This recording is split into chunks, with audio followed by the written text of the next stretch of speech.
Assalamualaikum warahmatullahi wabarakatuh. Jumpa lagi dengan Rizky Al-Hafiz Channel. Kali ini saya akan membagikan kisah tentang salah satu paman Nabi yang dijuluki Asadullah atau Singa Allah. Beliau bernama Hamzah bin Abdul Muthalib. Hamzah adalah salah satu paman Nabi yang sangat ditakuti dan disegani kaum Quraisy. Hamzah bin Abdul Muthalib meninggal pada tahun ketiga Hijriyah. Hamzah adalah sahabat, paman, sekaligus saudara sepersusuan Nabi Muhammad. Hamzah memiliki julukan Singa Allah atau Asadullah karena kepahlawanannya saat membela Islam.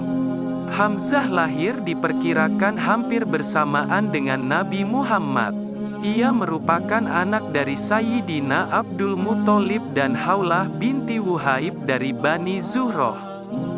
Menurut riwayat, pernikahan Abdul Muthalib dan Sayyidina Abdullah bin Abdul Muthalib terjadi bersamaan waktunya, dan ibu dari Nabi, Sayyidah Aminah binti Wahab, adalah saudara sepupu dari Haulah binti Wuhaib. Sayyidina Hamzah mempunyai pemikiran yang cerdas dan pendirian yang kuat. Dia termasuk tokoh Quraisy yang disegani. Dia memeluk Islam pada tahun ke-6 kenabian, yaitu tahun ke-7 sebelum hijrah. Ia ikut hijrah bersama Rasulullah dan ikut dalam perang Badar. Nabi Muhammad menjulukinya Asadullah atau Singa Allah dan menamainya sebagai Sayyidus Syuhada. Sejak memeluk Islam, Hamzah telah berniat untuk membaktikan segala jiwa raganya untuk kepentingan dakwah Islam. Karena itu tidaklah mengherankan jika Nabi Muhammad menjulukinya dengan sebutan Asadullah, yang artinya Singa Allah. Sementara itu, Abu Jahal yang telah mengetahui bahwa Hamzah telah berdiri dalam barisan kaum muslimin berpikir bahwa perang antara kaum Quraisy dengan kaum muslimin sudah tidak dapat dielakkan lagi. Oleh karena itu, ia mulai menghasut dan memprovokasi orang-orang Quraisy untuk melakukan tindak kekerasan terhadap Rasulullah dan pengikutnya. Bagaimanapun, Hamzah tidak dapat membendung kekerasan yang dilakukan kaum Quraisy terhadap para sahabat yang lemah. Akan tetapi harus diakui, bahwa keislamannya telah menjadi perisai dan benteng pelindung bagi kaum muslimin lainnya. Lebih dari itu, dia menjadi daya tarik tersendiri bagi kabilah-kabilah Arab yang ada di sekitar Jazirah Arab untuk lebih mendalam mengetahui agama Islam. Pada tahun kedua Hijriyah terjadilah Perang Badar, di mana pasukan kaum muslimin yang pertama kali dikirim oleh Nabi Muhammad dalam Perang Badar, yang dipimpin langsung oleh Hamzah dan Ali bin Abu Thalib, menunjukkan keberaniannya yang luar biasa dalam mempertahankan Islam hingga akhirnya kaum muslimin berhasil memenangkan perang tersebut. Banyak korban dari kaum kafir Quraisy dalam perang tersebut, dan tentunya mereka tidak mau menelan kekalahan begitu saja. Maka mereka mulai mempersiapkan diri dan menghimpun segala kekuatan untuk menuntut balas kekalahan yang mereka alami sebelumnya. Dan pada tahun ketiga Hijriyah terjadilah Perang Uhud dan Syahid. Suku Quraisy disertai beberapa kafilah Arab lainnya bersekutu untuk menghancurkan kaum muslimin. Sasaran utama perang tersebut adalah Nabi Muhammad dan Hamzah. Mereka memiliki rencana yang keji terhadap Hamzah, yaitu dengan menyuruh seorang budak yang mahir dalam menggunakan tombak. Pada saat itulah Hamzah terkena tombak dari seorang budak tersebut. Pada saat Hamzah meninggal, organ hatinya diambil dan dimakan oleh Hindun yang memiliki dendam karena ayahnya Utbah bin Rabi'ah dibunuh oleh Hamzah pada Perang Badar. Budak tersebut adalah Wahsy bin Harb. Wahsy diberi tugas membunuh Hamzah dan dijanjikan imbalan dimerdekakan dari perbudakannya. Akhirnya kedua pasukan tersebut bertemu dan terjadilah pertempuran yang dahsyat sementara Hamzah berada di tengah-tengah medan pertempuran, untuk memimpin sebagian kaum muslimin.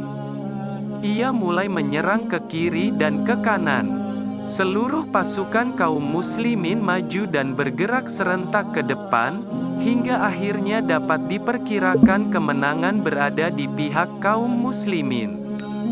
Dan seandainya pasukan pemanah yang berada di atas bukit Uhud tetap patuh pada perintah Rasulullah, untuk tetap berada di sana dan tidak meninggalkannya untuk memungut harta rampasan perang yang berada di lembah Uhud, niscaya kaum muslimin akan dapat memenangkan pertempuran tersebut. Di saat mereka sedang asyik memungut harta benda musuh Islam yang tertinggal, kaum kafir Quraisy melihatnya sebagai peluang dan berbalik menduduki bukit Uhud dan mulai melancarkan serangannya dengan gencar kepada kaum muslimin dari atas bukit tersebut. Tentunya penyerangan yang mendadak ini pasukan muslim terkejut dan kocar-kacir dibuatnya.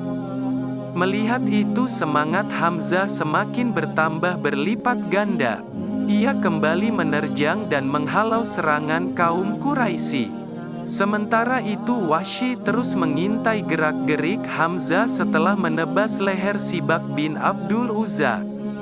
Wahsy mengambil ancang-ancang dan melempar tombaknya dari belakang yang akhirnya mengenai pinggang bagian bawah Hamzah hingga tembus ke bagian depan di antara dua pahanya. Lalu ia bangkit dan berusaha berjalan ke arah Wahsy, tetapi tidak berdaya dan akhirnya roboh dan meninggal sebagai syahid. Usai peperangan, Nabi Muhammad dan para sahabatnya bersama-sama memeriksa jasad dan tubuh para syuhada yang gugur.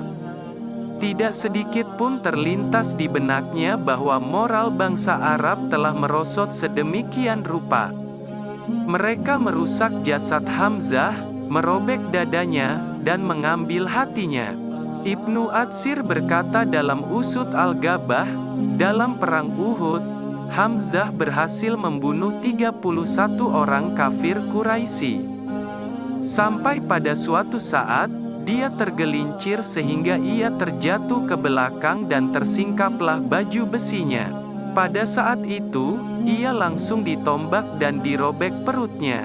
Lalu, hatinya dikeluarkan oleh Hindun kemudian dikunyahnya hati Hamzah tersebut, tetapi tidak sampai tertelan dan segera dimuntahkannya. Diriwayatkan oleh Ibnu Ishaq di dalam Sirah Ibnu Ishaq, dari Abdurrahman bin Auf bahwa Umayyah bin Khalaf berkata kepadanya, "Siapakah salah seorang pasukan kalian yang dadanya dihias dengan bulu-bulu itu?" Aku menjawab, "Dia adalah Hamzah bin Abdul Muthalib." Lalu, Umayyah berkata, "Dialah yang membuat kekalahan kepada kami."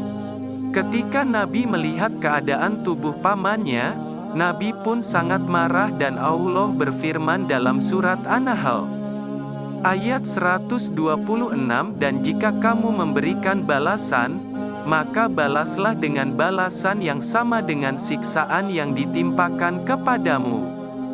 Akan tetapi jika kamu bersabar, sesungguhnya itulah yang lebih baik bagi orang-orang yang sabar." Setelah itu, Nabi bersama kaum muslimin menyalatkan jenazah pamannya dan para syuhada lainnya satu persatu. Pertama Hamzah disalatkan, lalu dibawa lagi jasad seorang syahid untuk disalatkan sementara jasad Hamzah tetap dibiarkan di situ. Lalu, jenazah itu diangkat, sedangkan jenazah Hamzah tetap di tempat. Kemudian dibawalah jenazah yang ketiga dan dibaringkan di samping jenazah Hamzah. Lalu Nabi dan para sahabat lainnya menyalatkan jenazah itu. Demikianlah Nabi menyalatkan para syuhada perang Uhud satu persatu, hingga jika dihitung, maka Nabi Muhammad dan para sahabatnya telah menyalatkan Hamzah sebanyak 70 kali. Abdurrahman bin Auf menyebutkan bahwa ketika Perang Badar, Hamzah berperang di samping Nabi Muhammad dengan memegang 2 bilah pedang. Beliau juga salah satu syuhada yang darahnya masih mengalir dalam Perang Uhud. Hamzah dikenal sebagai pemuda jenius yang pandai bermain panah dan kerap pergi berburu. Menurut salah satu riwayat, Hamzah memutuskan memeluk agama Islam setelah melihat kaum musyrikin melempar kotoran unta ke kepala Nabi Muhammad. Ada pula yang menyebut bahwa Hamzah tidak terima ketika Nabi Muhammad dihina dan diserang oleh Abu Jahal. Setelah membalas hinaan yang diterima Nabi dengan menyerang Abu Jahal, Hamzah memeluk Islam. Proses masuk Islam Hamzah bin Abdul Muthalib diperkirakan berlangsung pada sekitar tahun 616. Hamzah tumbuh sebagai sosok yang pandai berperang. Hamzah bin Abdul Muthalib dipercaya Rasulullah menjadi panglima militer pertama bagi umat Muslim. Hamzah bin Abdul Muthalib beberapa kali dipercaya oleh Nabi Muhammad untuk memimpin pasukan Islam dalam pertempuran, salah satunya dalam Perang Badar. Dalam pertempuran ini, kaum Quraisy membawa lebih dari 3.000 pasukan yang terdiri atas 200 pasukan berkuda, 700 pasukan unta, dan pasukan pejalan serta pemanah. Sementara kaum muslimin yang dipimpin oleh Nabi Muhammad membawa sekitar 1.000 pasukan gabungan dari umat Islam di Madinah. Demikianlah yang bisa saya sampaikan, kurang lebihnya mohon maaf yang sebesar-besarnya. Dan jangan lupa subscribe, like, dan share ke teman-teman kalian. Wassalamualaikum warahmatullahi wabarakatuh.